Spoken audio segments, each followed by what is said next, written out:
사랑합니다. 오늘은 삶의 복음이다 첫 번째 시간으로 올바른 사람에 대한 이해라는 제목으로 나누겠습니다. 창밖을 바라보니 한 남자가 강아지를 끌고 산책을 나왔습니다. 이 사람의 단정한 옷차림이나 깔끔한 외모를 봤을 때 호감이 갈 만한 그런 모습이었습니다. 그런데 표정을 잘 보니까 편해 보이지가 않았습니다. 방금 전에 어떤 일이 있었는지 마음이 복잡해 보입니다. 이 사람은 이 개를 끌고 한적한 공원을 유유히 걸어서 사라져 버렸습니다. 이 사람이 여러분에게 아무 의미가 없는 존재일 수도 있습니다. 그렇지만 그 사람이 지나갈 때 우리는 그 사람을 무심코 쳐다보게 되고 이 사람의 외모나 나이는 얼마나 되는지, 입고 입은 옷은 어떤 옷인지, 아니면 직업이 무엇일지, 이런 등등의 생각들을 해보게 되는 것이죠. 우리가 관찰할 수 있는 것은 굉장히 제한된 정보이긴 하지만 이 사람의 옷차림이나 외모 등을 통해서 얼굴 표정 등을 보면서 이 사람에 대해서 어떤 마음을 가질 수 있을 것입니다. 오늘 하루도 우리는 수많은 사람들 곁을 지나갑니다.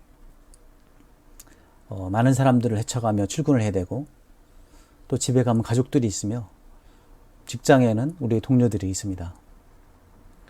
미국의 자동차 판매왕이었던 조 지라드라는 사람은 평생에 지속적인 관계를 맺고 사는 사람이 250명에 불과하다고 이야기를 했습니다. 유명한 사회학자였던 솔라 풀은 일생 동안 3,500명과 중요하게 알고 지낸다라고 얘기를 했습니다. 어쩌면 우리 평생의 삶에서 수백 명 또는 수천 명의 사람이 전부라면 지금 이 순간 내 앞에 존재하고 있는 그 사람은 굉장히 중요한 존재라고 할 수 있습니다.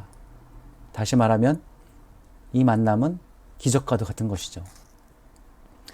하나님께서는 결코 이 사람을 허투루 두지 않으셨습니다. 천하 만물을 지으신 우주 위에 운행하신 하나님이 지금 이 순간 나타나는 이 현상을 결코 우연으로 두지 않으셨다는 것이죠. 우리가 사람에 대한 올바른 이해를 갖는 것은 우리 삶을 살아가는데 굉장히 중요한 변수가 될 것입니다. 저는 복막 전이암을 전문으로 치료하는 의사입니다.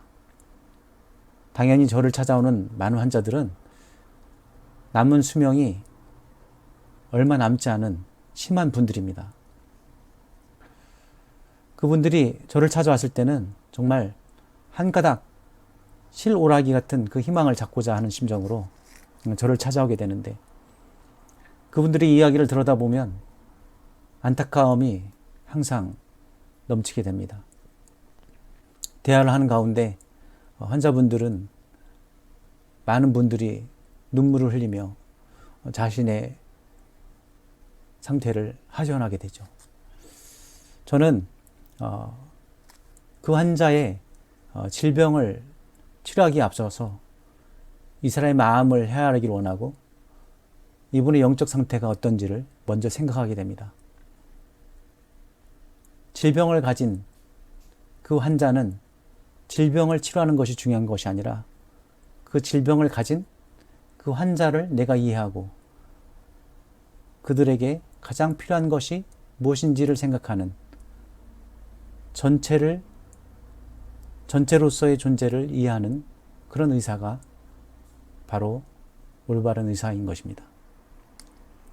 전인, 마음과 몸과 영혼을 아우르는, 단순히 질병을 바라보는 것이 아니라 전인으로서의 그 존재를 이해하는 것이 올바른 사람에 대한 이해의 가장 기본적인 단추가 아닌가 생각합니다. 감사합니다.